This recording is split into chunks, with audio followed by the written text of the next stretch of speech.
In recent years, visual novels and adventure games have always tried to subvert or defy expectations of the genre, and usually deliver some experience unlike anything else, and I believe Somnium Files is one such game. Developed by Spike Chunsoft and from the director and writer of the Zero Escape series, Somnium Files tells a complex and memorable tale about a set of serial killers and a copycat killer on the loose. With many suspects not talking, we'll have to delve into their dreams to find the hidden truths in a world-bending mind murder mystery. But is the game worth your time? To answer that question, continue watching the video, give it a like and subscribe to the channel. Let's sink into the game. The murders aren't stopping. We're counting on you. But how? And why?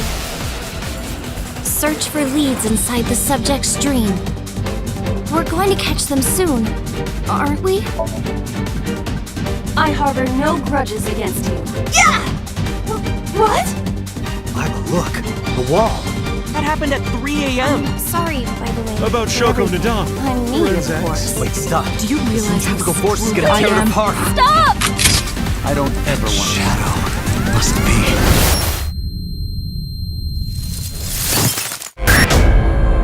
One stormy night, Agent Kaname Date is called to a crime scene. A woman's body has been discovered at an abandoned theme park. She's been murdered, and her left eye has been gouged out. Worst of all, Date knows the woman and finds her daughter at the scene with the murder weapon in hand. Little did he know that this incident was set off a string of gruesome serial killings, all with the same signature. The victim is missing their left eye. Is the Cyclops killer making his return, or is a copycat on the loose? How are they connected to the murders of 6 years ago, and why can't he remember his own memories 6 years prior? And how are all of these connected? There are many suspects and many of them won't talk. Date, part of the Abyss Force, will have to sync with suspects and delve deep into their dreams to extract their hidden memories and find the clues to put an end to these killings. Right from the start, the game throws you into the main mystery, and it manages to keep that mystery going and be interesting as the game goes on. It's an interconnected web of mysteries, characters, from the connections that the victims have to Date to the many characters he'll meet in his investigation. Nothing is what it seems. The story isn't told in order, well at first it is, but eventually the game branches into two different parts, which further branches in navigating different timelines and delving deeper into different characters' backstory, how they're connected to the case, and their complex relationships. There's a lot of information this game throws at you, very big words and a lot of jargon that is there trying to explain Date's work in Abyss, delving deep into people's dreams and how dreams are this very real not real representation of a person's mind. It's something that's confusing and doesn't really make sense. But what's great is that the story is able to keep it very accessible, make it very understandable, and if you ever do get confused, the game has a great compendium that really explains everything to you in a very simple detail. I think the game does a fantastic job. The writing is super strong with this game. It's very interesting what they delve into, how they make dreams so important to the tale, and how this person is going around killing all these people. It deals with really heavy stuff, but also makes it very easy to understand what these characters are going through and what the story is. The mystery is one of the big aspects of it. Who's killing these people? How are they taking their left eye out? And how is everyone connected is super strong. The cast of characters are also great. The energetic internet idol Iris, the reclusive and obsessed fanboy Ota, the conniving politician So Sojima, the stoic young Mizuki, and your AI companion Iba who lives in your left eye. Everyone is memorable, really well written, and has really amazing moments in the game. The different routes that you have, you get to see just how well written these characters are.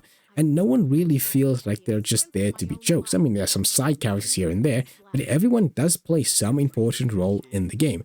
The game manages to deal with serious topics, but can also be funny, heartfelt, ridiculous, and even break the fourth wall, all in just one scene. It's amazing. Some of Date's and Iba's witty comments are really funny, especially how it can take something very serious and be very funny at the same time. While some of the people may find these tonal shifts very jarring, it works in this game and even helps humanize a lot of the characters, especially in this world where there's an AI that lives in your left eye. The pacing is also really well done. I do admit that the game is pretty slow in the beginning, but it's basically building its world, and once it gets going, there's no letting up. Even going down the different routes and experiencing some of the moments, you will always learn something new. The game has 5 different endings, with all endings leading to some true ending, and I think that's perfect. The different endings always reveal something about the true mystery, but never reveal everything, so you're always leaving wanting more and wanting to actually play those routes.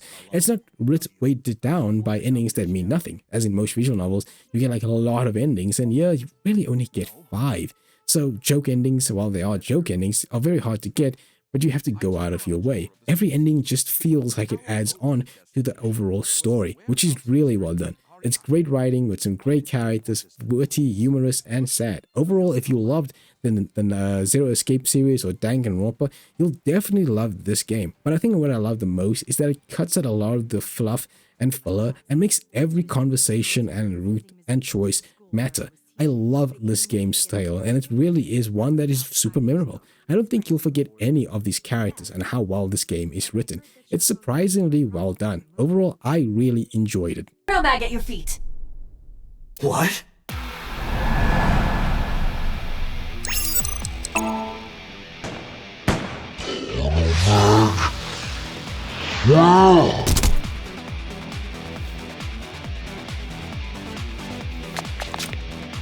Hey, did you just shoot at me?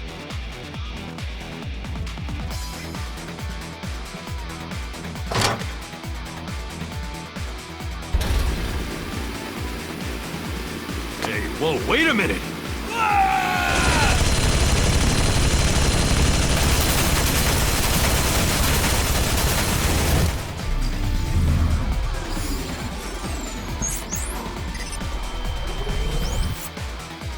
On the graphics side, I really like this game's art style.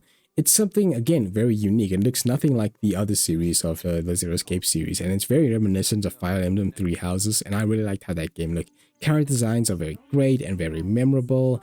I love the weirdness of the Somnium areas, the dream areas that you have in the game, and how they just are so weird and just so memorable because there's nothing else like it I've ever seen. The game has 3D environments, but some of them being highly detailed, and you can explore a lot of it. I especially love the boss's office. I think that's one of my favorite areas in the game because there's just so much random crap in it. But I will say that you repeat these areas a lot, which can become very, very boring. I will say I didn't like where in the Somnium areas, the screen would go into this weird staticky like effect.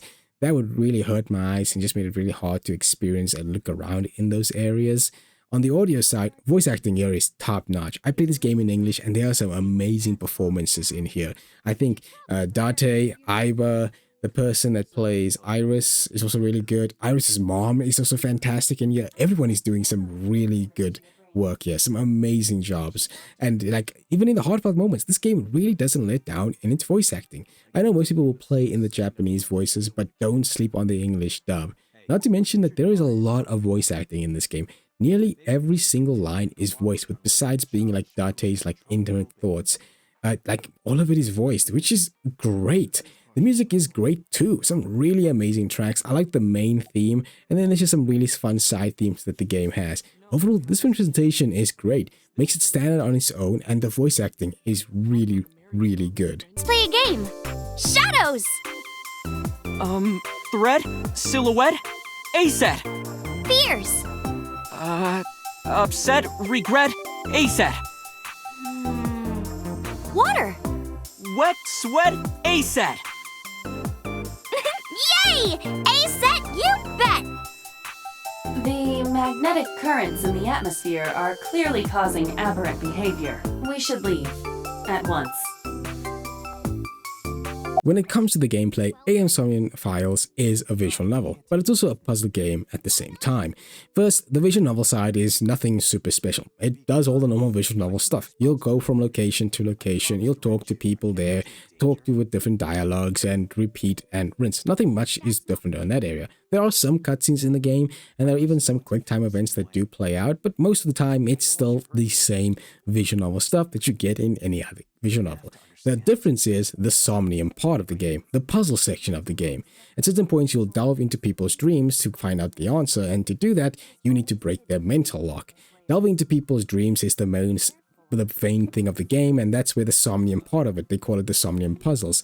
And you basically have to beat this person's dream, but you only have 6 minutes to do it. And in the Somnium, the puzzle is there's going to be different items, and all these items need some form of interaction. You have to choose the correct item with the correct interaction and eventually break that person's mental locks until eventually you destroy their last mental lock.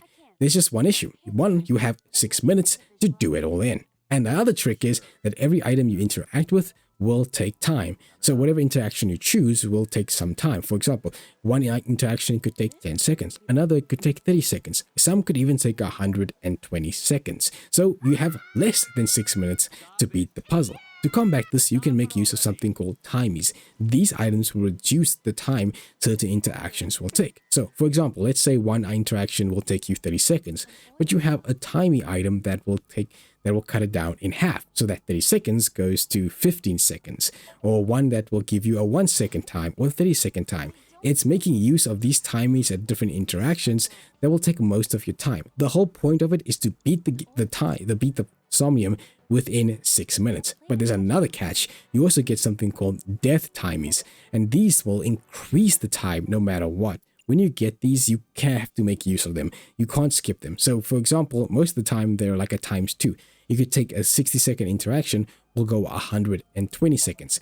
And the thing is, there are multiple items. Some of them are complete red herrings. There are multiple interactions with each item, and most of the time you won't know if the interaction is the correct one. You'll have to figure out what item to use, what interaction is correct, try to choose the interaction that takes the least amount of time, make use of your timies, avoid death timies, and all the while trying to make sure you beat it in 6 minutes. Every single time you move, time goes down much faster. If you stand still, time goes down much slower. Sometimes the most obvious answer is correct, but at other times the most ludicrous answer is correct, because our dreams isn't something that is like actually viable. It's never something that is 100% one way or the other. You're always having a weird dream. Your dreams aren't part of reality. So many of the Somniums are pretty goddamn weird, with some really ridiculous moments. Sometimes you have to choose the answer that is really dumb. Other times it's played out for jokes, and that's the whole beat of the puzzle. Sometimes you fumble your way through the puzzle, at other points you exactly know what you need to do. Failing a Somnium isn't that bad. You can restart at checkpoints or even restart from the beginning, which sounds bad, but the game does remember what items you interacted with, so you can just repeat the steps very quickly. And eventually you do get to interrogate some of characters as well. And again, this isn't anything super difficult. You're just gonna match the evidence that you find to actually match it with whatever they're asking. That's really it. The Somnium puzzles are also very unique because this is where you make your choices. Unlike other visual novels where most of the choices are in the dialogue section of the game, this is actually where the choices will be made in the game and what route and what endings you can get. In certain Somniums, there will be branching choices, such as when it comes to the mental lock, such as going to the right shelf or the left shelf, or one of the earliest choices in the game is choosing which bird cage to open, the left bird cage or the right bird cage, which breaks the game into 2 main paths. As I said before, there are 5 main endings, with one ending being the same. I kind of like that this game isn't bogged down with the unnecessary endings or even joke endings, and while I do think the endings are all amazing, I love that they don't reveal too much every single ending. It just gives you more character depth and character choices, such as Ota's route, which gives you more backstory on him without exploiting too much of the mystery. Now, there are joke endings and bad endings. The bad endings are easy to get, but the joke endings are really hard. And the way you get them is like constantly probing the same question over and over. Every single 3D environment you can click on a numerous number of items, and they will always give you some witty dialogue or something really funny to say. You would have to do this a lot, and I can admit it can get very boring. Like I said, I like the Somnium puzzles in this game. They're weird, they're wacky, they're funny, and some of them can be very difficult. One of the 2 I really enjoyed was Outside of the Warehouse, which was just this weird big puzzle that was very fun, and one where you're inside the warehouse, which uses basically all of the timies, the death timies, and makes you actually go back and forth. It's really, it was actually one that I should use my brain a bit in the game. And because the puzzles only last 6 minutes, they never feel like they outweigh their welcome. They're never too difficult. You do fumble your way through most of them, but they never feel like, oh my gosh, I'm stuck here forever, I can't get out of it. It's very much, if you just think about it logically, or sometimes illogically, you can get through them pretty quickly. So I really like that, and I really like it breaks up. Sometimes it can be a bit boring on the visual novel stuff, but it does break it up. There are some collectibles you can get in the game. Each Somnium gets 2 hidden items, one you can find in the game, and the other is obtained if you beat the Somnium with some time left over. So it's not much there, it's mostly just concept art, so I don't really think it's worth playing for. The game isn't actually that long, lasting around 20 to 24 hours. It's actually on the shorter side when it comes to most visual novels in the game. But I think it is the perfect length to enjoy this game because it allows you to cut out all the fluff, the filler, and just keeps you to the core essence of the game. But I also will admit that if you don't like visual novels, I don't think this game is going to turn you. Yeah, I think the story is great, but the gameplay is mostly visual novel with like less than 6 minutes of Somniums, and there isn't that many Somnium puzzles. In total, I probably think there's 10 plus, probably 10 or 10 plus, and they don't last long, like they're less than 6 minutes, and even if you fail, you can repeat them very quickly. There's also not really that much of an investigation. You don't actually walk around the crime scene trying to find all the clues. You're not trying to connect one clue with another. There's very little interrogation scenes in the game. I think there's like only a handful of interrogation scenes, and even they aren't difficult because you can hardly ever fail them. So there are some shortcomings, but I did enjoy the puzzle section of this game. I think it's really, really good. And I also liked some of the quick time events that the game has because they just sneak up on you like, whoa, this game has some cutscenes and some really funny ones at that. Overall, I did enjoy the gameplay. Ready? Here I go.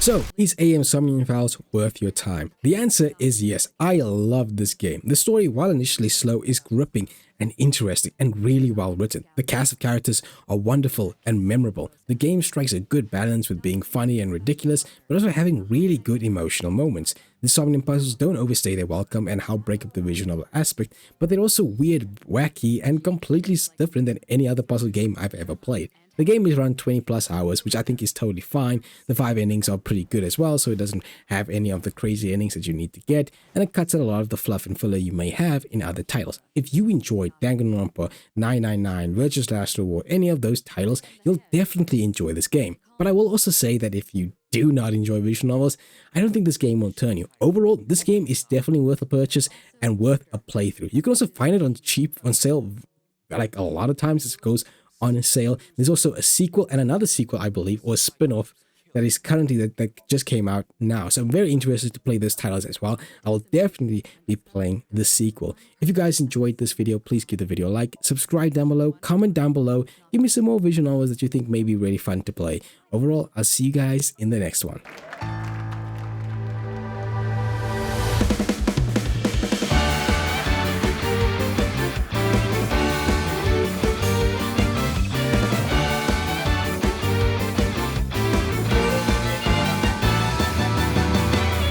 Teacups that are flying, on maps mystifying. You'll think that I'm lying, this old tale of mine.